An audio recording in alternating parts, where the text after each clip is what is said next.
Bismillahirrahmanirrahim. Alhamdulillah, segala puji bagi Allah yang telah memberikan kemudahan kepada kita sehingga kita bisa mengadakan pelatihan ini meskipun dengan cara online lewat video ya.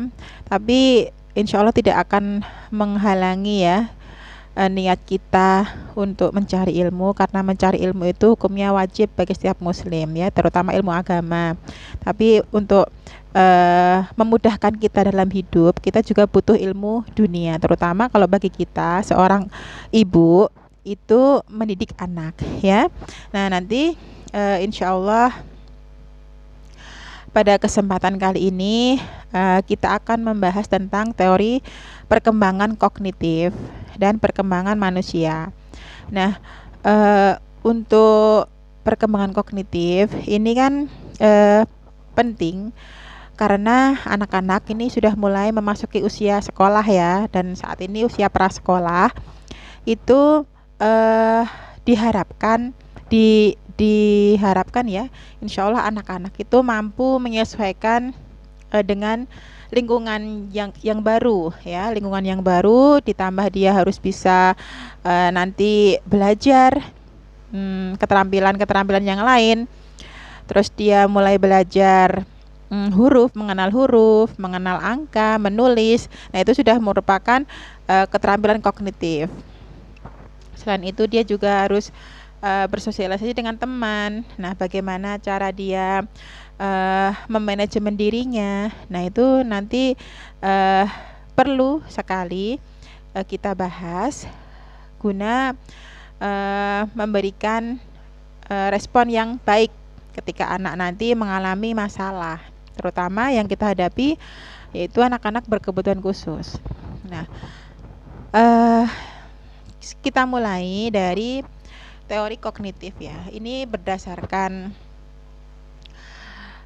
teori seorang psikolog dari Swiss yang terkenal di Swiss yang bernama Piaget. Nah, untuk keterampilan kognitif sendiri itu yang mendasari itu ada dua macam keterampilan, yaitu pengorganisasian dan penyesuaian ya. Berarti kita harus bisa mengorganisasi cara berpikir kita, mengorganisasi diri kita, dan bisa setelah itu bisa menyesuaikan dengan informasi yang masuk, menyesuaikan diri kita dengan lingkungan. Nah, hal ini menurut Piaget itu dibagi menjadi dua ya. Ada proses asimilasi dan proses akomodasi. Nah, proses asimilasi ini ketika kita mendapatkan ilmu baru, itu kita menggabungkan ilmu baru ini dengan ilmu yang sudah kita punya. Itu namanya mengasimilasi. Sedangkan mengakomodasi itu menyesuaikan dengan ilmu yang datang, ilmu baru yang datang. Nah, ini yang mendasari keterampilan kognitif kita. Nah, perkembangan kognitif ini bisa dibagi menjadi 4 tahap. Nah, yang pertama, tahap sensori motor. Nah, tahap sensori motor ini berlangsung sebelum usia 2 tahun, artinya dari lahir sampai usia 2 tahun. Nah, pada tahap ini bayi membangun suatu pemahaman tentang dunia dengan mengkoordinasi pengalaman-pengalaman sensori dengan tindakan-tindakan motorik ya. Pada awal tahap ini bayi baru lahir memiliki lebih banyak pola refleks. Nah, seperti yang sudah saya sampaikan kemarin tentang refleks-refleks primitif yang ada pada bayi, itu sangat penting ketika bayi mulai bergerak, mulai tumbuh ya, karena dia bergeraknya atau tumbuhnya dengan refleks-refleks dan akan hilang pada usia tertentu. Nah, pada akhir tahap bayi memiliki pola sensori motor yang kompleks.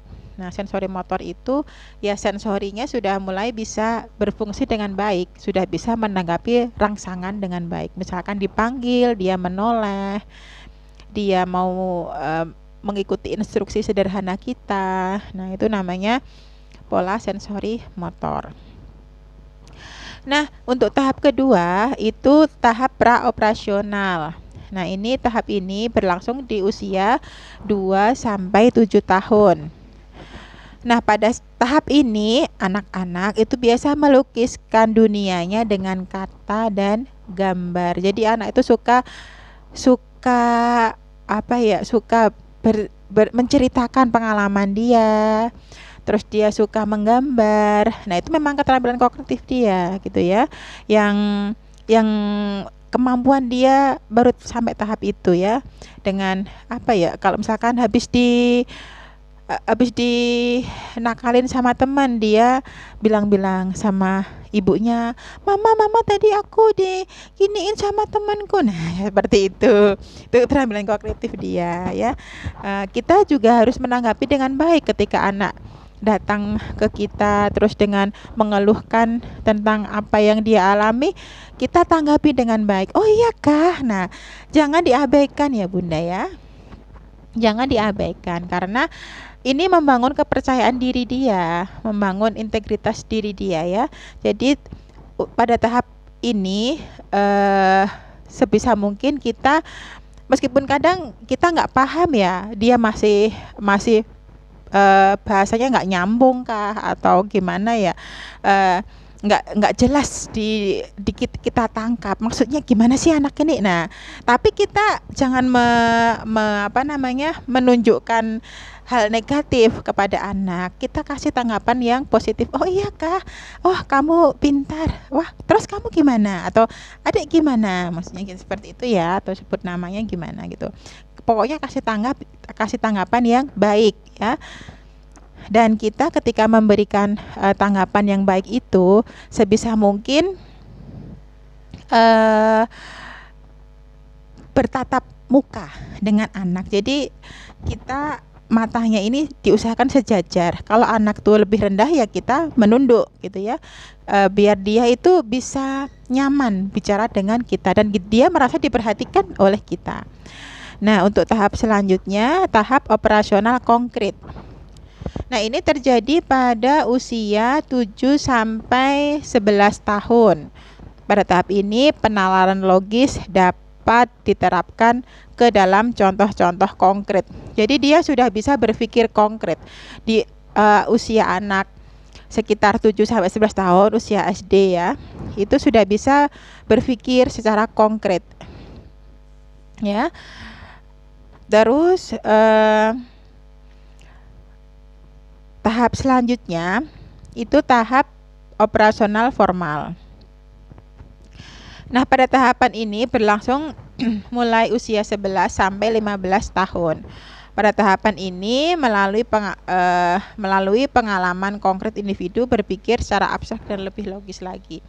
Nah, jadi yang tadi ketika anak pada usia 7 sampai 11 tahun dia bisanya berpikir konkret. Jadi kalau kita jelaskan secara abstrak itu dia belum bisa menggambarkan. Sedangkan kalau usia yang sudah pada tahap 11 sampai 15 tahun itu berpikirnya sudah mulai bisa berpikir abstrak. Jadi kita menggambarkan sesuatu itu dia sudah mulai paham. Di usia 15 tahun dia sudah mulai sudah mampulah menanggapi lingkungan, menanggapi orang dewasa. Sudah diajak bicara ngomong tuh dia udah bisa. Misalkan kita curhat sesuatu, nah dia sudah bisa memberi tanggapan ya. Sedangkan kalau anak di bawah usia 11 tahun itu masih belum bisa berpikir secara abstrak. Jadi masih konkret ya. Masih polos ibaratnya ya, seperti itu. Nah, itulah beberapa tahapan perkembangan kognitif pada anak. Nah, untuk selanjutnya perkembangan pada manusia itu terjadi pada ada 8 tahap perkembangan manusia. Nah, ini menurut teori Erikson ya yang saya sampaikan ini. Nanti bisa ini kan teori-teori psikologi itu kan memang kebanyakan dari ilmunya dari barat ya. Namun nanti bisa kita sesuaikan dengan kebiasaan kita sebagai muslim, ya. Kita kalau kita belajar tentang sejarah Barat itu kan berawal dari kejayaan Islam dulu ya, yang dulu Islam pernah berjaya sehingga memimpin peradaban dan akhirnya tumbang, terus diganti dengan peradaban Yahudi. Nah, itu kan dari peninggalan-peninggalan kebesaran Islam itu diadopsi oleh mereka orang-orang Barat dan tidak dicantumkan referensinya, sehingga semacam di anonim gitu ya, anonim atau bahkan tidak dicantumkan siapa yang mencetuskan teori pertama kali itu. Jadi saya beranggapan bahwa teori-teori ini sebetulnya sudah ada sebelum mereka, yaitu teori-teori yang sudah dicetuskan para ilmuwan muslim. Hanya saja karena waktu itu peradaban Islam runtuh, maka teori-teori itu disadur dan tapi tidak dicantumkan namanya oleh para teori barat, oleh para ilmuwan barat ya. Nah, ini jadi nanti bisa kita sinkronkan antara kehidupan kita sebagai muslim dengan teori-teori yang sudah ada. Karena referensi muslim itu sebenarnya banyak, cuman kita sendiri yang terbiasa dengan mereka dengan teori barat ya. Jadi mohon maaf sebelumnya yang saya dapat ilmunya ini nanti bisa kita sesuaikan dengan teori kita sendiri sebagai muslim ya tentunya. Nah, pada tahap ini teori Erikson itu membagi perkembangan manusia itu menjadi 8 tahap. Yang pertama adalah kepercayaan dan ketidakpercayaan ya. Ini terjadi di usia setelah lahir ya. Setelah lahir di tahun pertama kehidupan seorang manusia ya. Dia mulai merasa nyaman dengan pengasuhnya, yaitu dengan ibunya ya. Dia nyamannya gimana? Digendong. Kalau digendong kan dia diam, anak bayi kan diam. Nah, itu memang tahapannya seperti itu, percaya. Oh, ada yang memeluk aku, ada yang mengasihi aku. Nah, itu secara fisik dirasakan oleh bayi. Nah, kepercayaan pada masa bayi menentukan tahap bagi harapan seumur hidup. Jadi bayi itu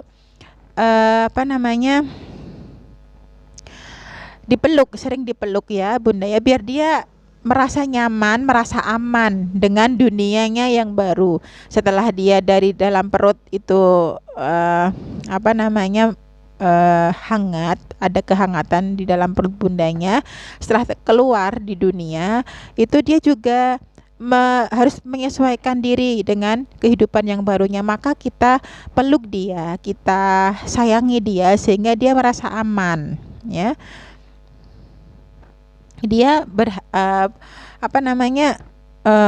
bahwa dunia akan menjadi tempat tinggal yang dia beranggapan bahwa dunia ini menjadi tempat tinggalnya yang aman dan menyenangkan. Maka kita kasih pelukan, ciuman dengan kasih sayang. Itu yang pertama.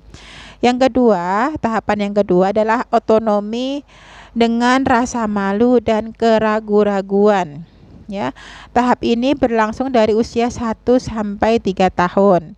Setelah bayi memperoleh kepercayaan dari pengasuhnya, mereka mulai menemukan bahwa perilaku mereka adalah milik mereka sendiri. Sehingga mereka mulai menyatakan rasa mandiri atau otonomi. Bila bayi terlalu banyak dibatasi atau dihukum terlalu keras, maka cenderung mengembangkan rasa malu dan ragu-ragu. Nah, untuk tahap ini itu baiknya kita tidak memukul atau menghukum atau memarahi, membentak, karena dia masih pengen mandiri, pengen seakan-akan itu semua miliknya ya, egonya masih tinggi ya. Kalau seperti itu, kita menanggapinya tidak dengan cara yang kasar, karena itu dia membangun kemampuan kognitifnya. Baru masa pembentukan karakter dia. Jadi pada masa ini, jika kita melihat tingkah laku anak yang dia itu sangat egois, ya, namanya anak-anak sangat egois, kita arahkan saja, bukan berarti kita biarkan, kita arahkan dengan cara yang baik, kita kasih pemahaman-pemahaman bahwa kita harus berbagi, kata Rasulullah begini begitu. Nah, kita tanamkan itu. Nah, nanti anak mulai bisa, meskipun awalnya belum mau, tapi mungkin nasihat yang kesekian kalinya baru dia paham.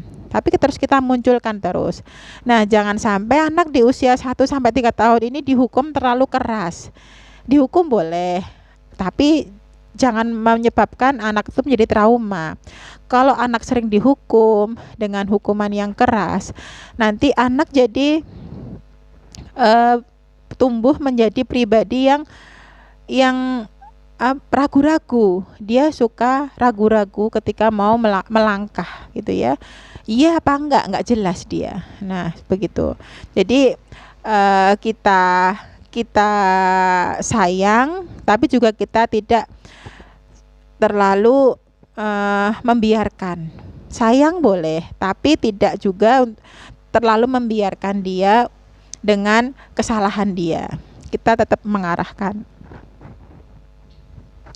Itu untuk otonomi dan rasa malu. Yang kedua, itu adalah prakarsa dan rasa bersalah. Tahap ini berlangsung selama tahun-tahun prasekolah. Dunia sosial yang lebih luas mereka hadapi daripada ketika mereka masih bayi, sehingga untuk menghadapi hal ini diperlukan perilaku aktif dan bertujuan. Pada tahap ini, anak-anak diharapkan menerima tanggung jawab atas tubuh, perilaku, mainan mereka sendiri. Pengembangan rasa tanggung jawab ini meningkatkan prakarsa, namun perasaan bersalah yang tidak diharapkan dapat muncul bila anak tidak diberi kepercayaan dan dibuat merasa sangat cemas. Nah, itu ya, itu untuk tahapan prakarsa dan rasa bersalah. Ini tahun prasekolah, ya. Jadi sebelum sekolah, ya, sekitar usia TK, ya. Tolong kalau pada usia TK ini diberi tanggung jawab, meskipun dengan mainannya itu dikasih tanggung jawab. Ayo bereskan mainan, setelah main bereskan mainannya, ya. Ini melatih dia, melatih kemampuan tanggung jawab dia, ya. Selain itu kayak mandiri, dia diajari mandiri, makan sendiri, kalau perlu menyingkirkan piring sendiri ke tempat cucian piring atau mengelap meja. Nah, dilibatkan untuk membantu peran orang tua, begitu ya. Jadi jangan dibiarkan dia semaunya sendiri, dikasih tanggung jawab, ya, meskipun hanya kecil, pokoknya ini tanggung jawabnya dia, dilatih. Nah, biar dia tidak merasa menanggung sendiri ataupun dia merasa tidak mampu, gitu ya. Kalau dia aku nggak bisa, misalkan, ayo dibantu sama mama. Nah, begitu ya, diajarin, ya. Itu yang untuk tahap usia prasekolah. Dia belajar nyapu nggak apa-apa, nggak masalah, tapi dia dikasih tanggung jawab. Coba untuk adek yang ini, ayo dikerjakan yang ini, atau disapu yang bagian sininya, atau diarahkan, ya. Itu adek singkirkan ya ke belakang ya, piringnya ya, anak pintar. Nah, gitu, pokoknya dipuji kalau dia sudah berhasil dipuji, ya. Nah, terus untuk selanjutnya, tekun dan rasa rendah diri. Tahap ini berlangsung sekitar usia SD. Nah, prakarsa membawa anak-anak terlibat dalam pengalaman-pengalaman baru. Pada masa pertengahan dan akhir anak-anak, mereka mengarahkan energi mereka untuk penguasaan pengetahuan dan keterampilan intelektualnya. Jadi masa ini tuh semangat-semangatnya anak SD itu mengarahkan energinya, semangat untuk belajar suatu hal yang baru, dan dia merasa bisa ya, merasa mampu. Bahayanya pada masa ini adalah perkembangan rasa rendah diri, minder gitu ya, perasaan tidak mampu, perasaan tidak produktif. Nah, ini jangan sampai. Kita motivasi terus untuk anak-anak ini. Kalau nggak bisa, nggak pede, kita bantu dia ya, kita bantu dia. Guru seharusnya membimbing anak secara lembut tetapi tegas, bahwa anak-anak memiliki kemampuan untuk dapat belajar mencapai sesuatu yang mungkin tidak pernah dia pikirkan. Jadi ini peran guru itu sangat diperlukan ketika dia usia SD ya. Itu dia selain di rumahnya bersama ayah bundanya, dia di sekolah ada gurunya. Nah, kalau gurunya ini tidak support atau acuh atau cuma sekedar mementingkan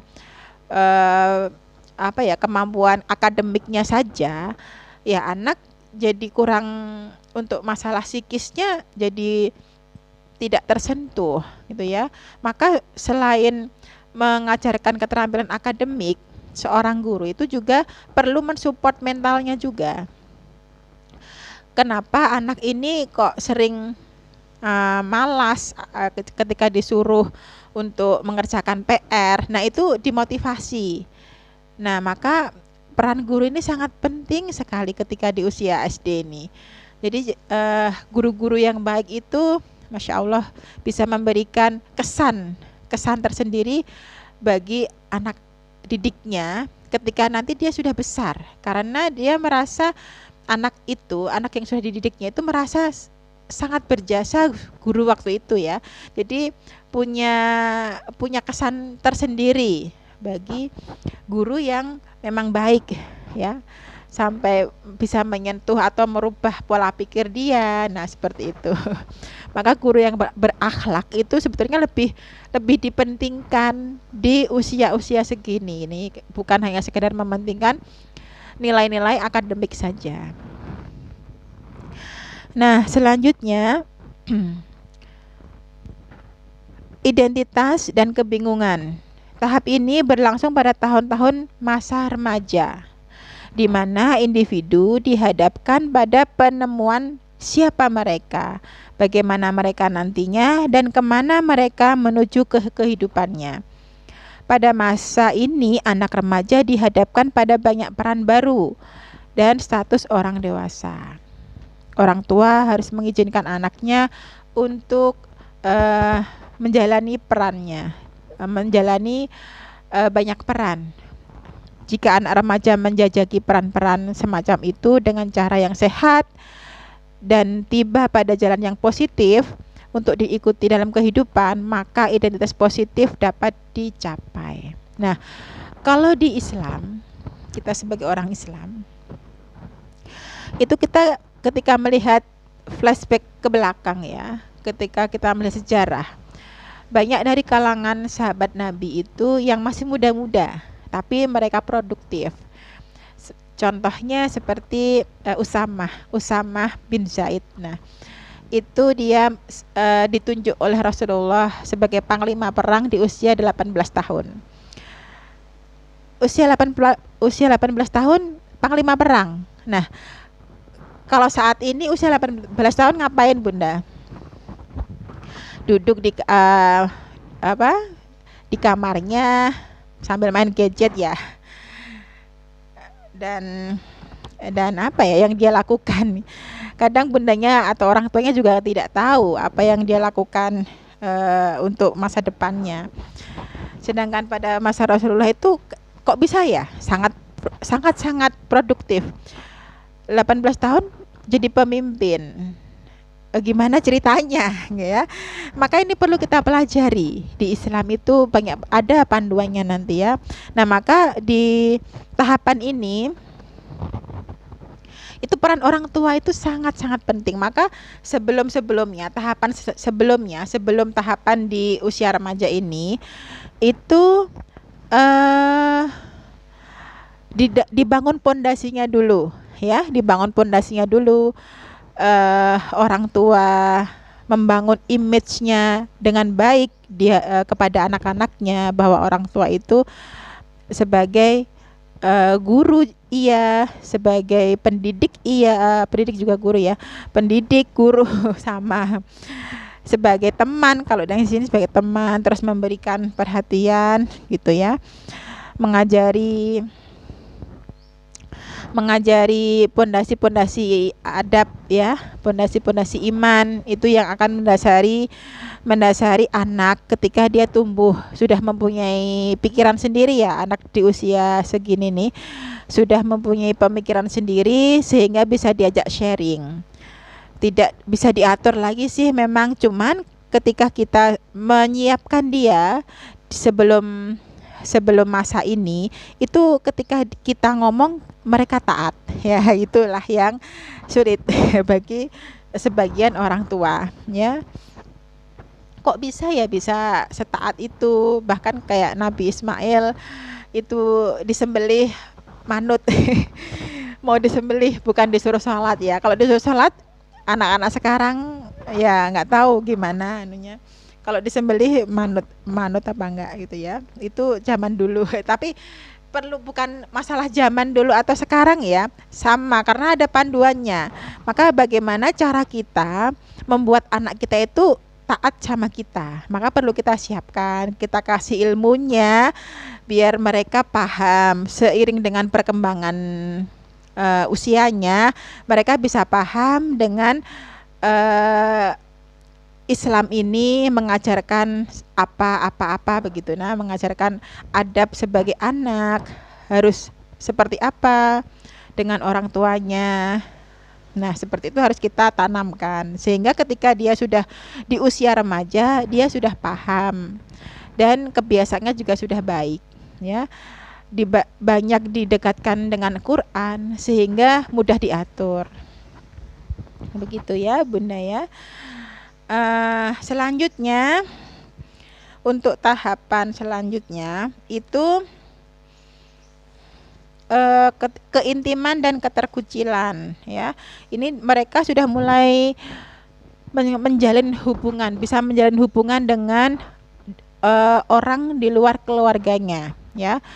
Tapi kalau kita sebagai muslim kan menjalin hubungan ini bukan berarti terus pacaran gitu ya, enggak, bukan itu.